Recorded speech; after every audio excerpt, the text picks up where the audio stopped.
Game changer చూసాను. So ఎలా అనిపించింది ఇప్పటి వరకు? ఎలా అనిపించింది ఏంటండి, బ్లాక్ బాస్టర్ హిట్ అన్నమాట సినిమా. ఎందుకు అంత ఎగ్జైట్ అవుతుంది అంటే కొత్తగా ఏమనిపించింది?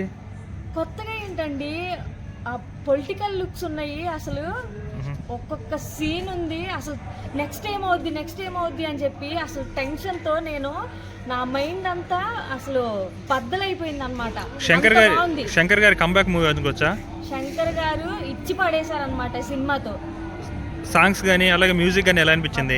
సాంగ్స్ వింటా ఉంటే అసలు అలా గాల్లో తేలిపోతున్నట్టుంది.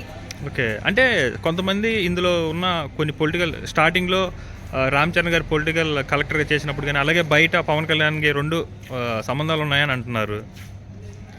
నిజంగా బయట పవన్ కళ్యాణ్ నిజ జీవితం సినిమాలో చూపించేశాడు.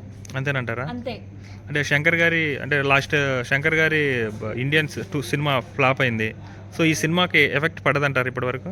ఖచ్చితంగా పడదనే చెప్తాను నేనైతే. అంటే కొత్తగా ఏమనిపించింది యాక్టింగ్ కానీ ఎన్టీఆర్ గారు మన రామ్ చరణ్ గారి యాక్టింగ్ కానీ?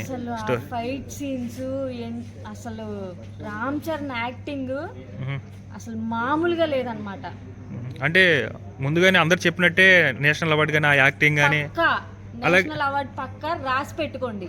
అలాగే కేఆర్ అద్వానికి మన రామ్ చరణ్ గారికి రిలేషన్ ఎలా అనిపించింది? కాంబో బాగుందంటారా? బాగుంది. సో 1 రోజు మొత్తం రేటింగ్ ఎంత? చరణ్ మాత్రం సూపర్ అన్నమాట. మంచి బ్లాక్ బస్టర్ కొట్టాడంటారా? మామూలు బ్లాక్ బస్టర్ కాదు.